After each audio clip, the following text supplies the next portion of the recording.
Alright, welcome to part 30 of the Sonic Frontiers playthrough. Gotten Chaos Emerald Yellow. Oh boy. We got the Piss Emerald. Yeah. Yeah, now that we've gotten... I think it started when we got the Green Emerald, though.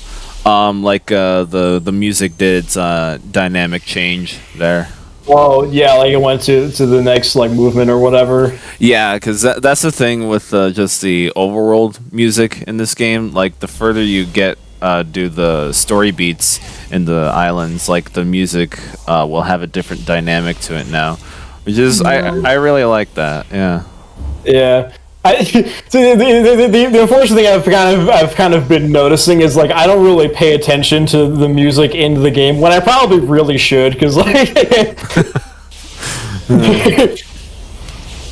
I don't notice when like the music like changes in these like overworld sections and stuff, but like I probably should, because that's kind of like a cool little thing that kind of like happens to let you know that like you're making progress in the game. Yeah, it's nice so we don't listen to the whole to one thing all the whole way through, depending on like how much time you spend goofing around on these islands. Yeah, and DMC5 determines how well you're doing, because it is actually correlated to your style ranking. Right. Yeah.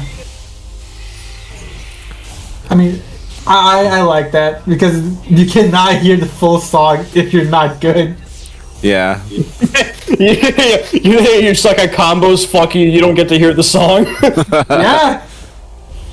No wonder IGN gave DMC5 like a poor soundtrack rating. Yeah, they probably fucking sucked ass at the combos. Yeah. Yeah. Yeah, I mean, I like also this game just it's a intentional dichotomy from the overworld areas and the cyberspace stuff, because the cyberspace stuff is more cartoony and more supposed to be a Sonic's past, but that's besides the point. So the music in those stages, the music in those stages are a lot more electrifying and exhilarant, like you'd expect from a Sonic game. Yeah, it's a lot of like EDM kind of stuff. Right. Yeah. Whereas the overworld stuff is more peaceful and calm and orchestral. So, and even the overworld like graphics are more hyper realistic than anything else. Yeah. I like the intentional dichotomy there. It's supposed to show off the worlds of cyberspace, and the walls were supposed to be tearing. Yeah, exactly. It blows up. I saw a video. I think like yesterday or something, or maybe like the day before, talking about how the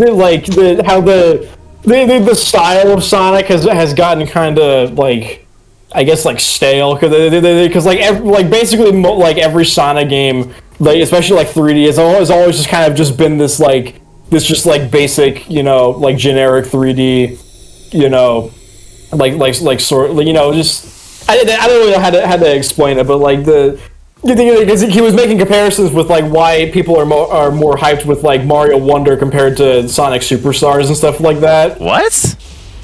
Yeah, and he kind of talked about with like how, you know, because Mario Wonder has a bit of, even though it's still the same type of like New Super Mario Bros. Type of thing, it still has like a different, you know, like kind of art style. Oh yeah, sure. Where Sonic Superstars is still just kind of it's just the, you know, whatever generic 3D kind of stuff or whatever. It doesn't really have any kind of like unique style for it. It like what? They haven't changed. So Sonic's never done this art style before. What is he talking about? Because it just looks like any other 3D game. Like it doesn't. No. It looks like classic Sonic was a natural evolution 3D graphic. It's like what Sonic 4 should have been, instead of the fucking plastic fucking grass. If we want to make a comparison to that. And what? I'm sorry, I've never heard this. I get the opposite. People are more hyped for Superstars than Wonder. I see no one talking about Wonder. And like it looks like it's gonna be an unrated gem because nobody fucking talks about it. So I don't know where that dude's getting his sources. I mean, I don't really know the things, but I mean, just kind of, I mean, because one of the things you also talked about was like, because with like the first Sonic Riders game or whatever, with like because like the opening cutscene for Sonic Riders, like, it is really well, it looks really nice, like it's really well animated and stuff like that, but like when you go into the gameplay, it's just like. Again, it's just kind of just whatever 3D graphic stuff. He's like, imagine if if you had like a Sonic Riders game that like replicated that 2D cell shaded, like comic-y kind of style or whatever in 3D. Like, it probably would have been cooler looking or whatever. I don't think so. I mean, think of the time when that came out. I know it was kind of but I still though like maybe nowadays they could pull it off, but. At the time, no, they would not be able to do it. No, freaking like people hated that cell shaded shit. Remember, people got upset at the Wind Waker reveal. Remember? No. Yep. But freaking no, and just like that kind of stings with the underworld skater aesthetic. I mean, they've kind of already done that with Jet Set Radio, so why would they do it with Sonic? So like. I know. I'm sorry. I'm judging this based off of the description that Josh gave me. I'm not very good at explaining stuff. Sure. So maybe, but I don't like him. How about that?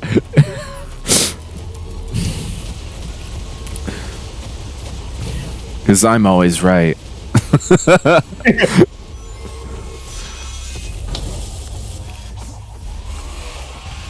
Now do the thing. Come on. There you go. What a great combat system. Yeah. I didn't even know you could do that. I end up doing that with the later tower clones on this island because they don't have a flat surface on top of the head like the first tower. So you're just bouncing without anything to stand on. But yeah, generally what I like to do with the tower things, because now that I have I forgot what it's called. I don't really remember the names of the moves. It's the one where you get hit that you can follow up with a counter. Oh, okay. Yeah, since now that I have that one unlocked, I usually like to like run up the tower, get hit by its spinny thing, and then use the counter, and it like. Since I'm at level 34, it can melt half of their health bar away. But the thing is, if you want to do that, you got to remember to lock onto it first. See, let me do it here. I'm going to forget to lock onto it. I really only find locking onto the... yep, I forgot to lock onto it. There we go. There we go. There we go. Like that. See, half the health bar gone. Yeah. And then oh, disrespect them. Oh, the disrespect, yeah. I only find locking onto enemies like only useful for very specific guardians. Yeah. Like the tower ones, sumo. I think that's it. No, jump off the rail. I can't jump off the rail. You're stuck on a fucking. I didn't want to go for a ride on the rail. There we go. Would you land on it again? No.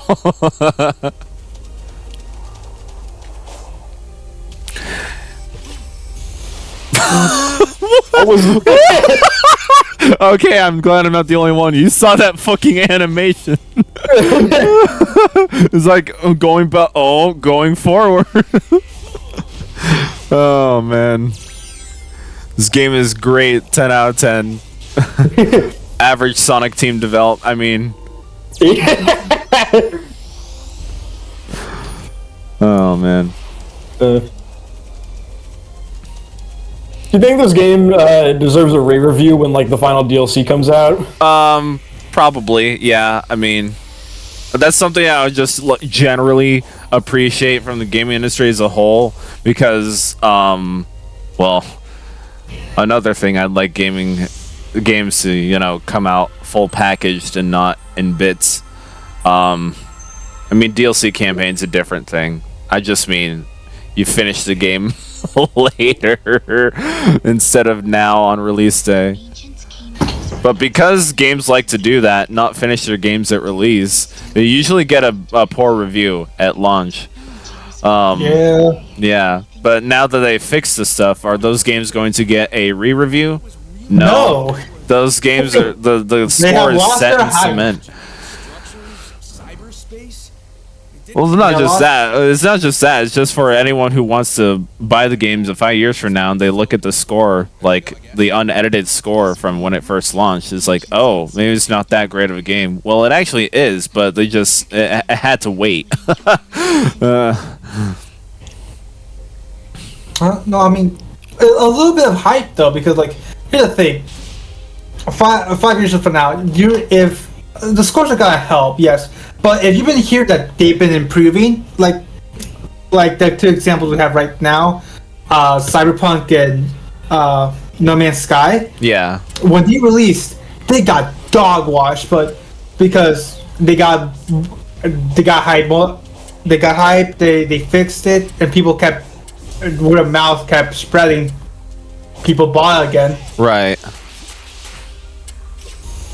Okay. Yes. Yeah. I guess hype does have a thing to play in it, because like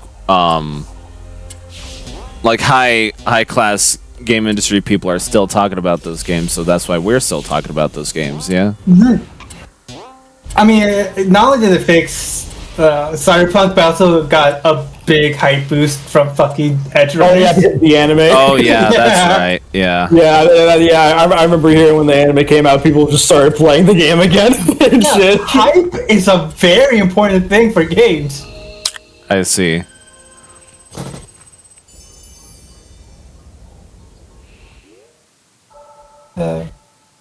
Because hype increases marketing for the people making it, because people talk about it more, and the more people talk about it, that people either more don't want to buy it or do want to buy it. Yeah, that's fair. I mean, like, yeah, think of because we've done this a couple of times, just the three of us, when we've watched like the Game Awards and stuff like that, and they showed up a whole bunch of new games coming out in the near future, right? That near future has happened already. So, did we buy any of those games we thought looked cool? Maybe like one. Maybe like one, if we're being generous. But probably not. So You don't have too much big of a backlog to buy a new game. I don't have that kind of restriction.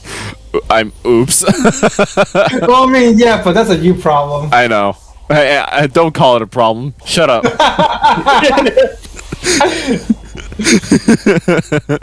Oh, okay, I just gotta say that's your choice. It's a lifestyle. Still a choice. A lifestyle is still a choice. My Resident Evil addiction is perfectly healthy. I don't have. What do you mean? Yeah. Shut up.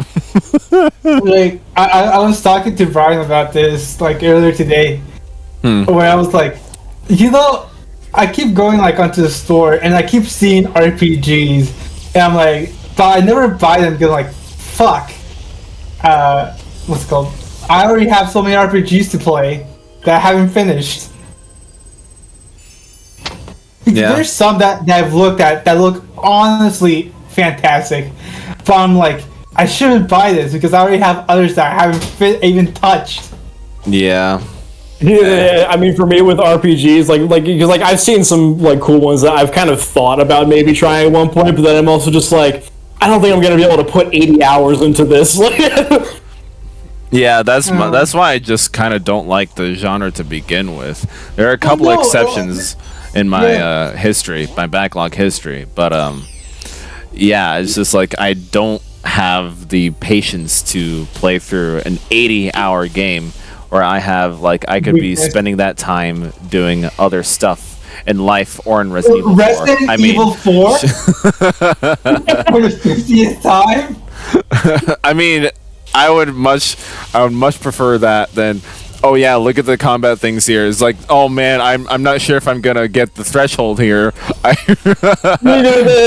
because the combat thresholds will be fucking like 300 damage, and you'll do fucking like 3,000. Yeah, fucking. I mean, the one before this one wasn't much better. Parry something 3 times. Let's see what I get.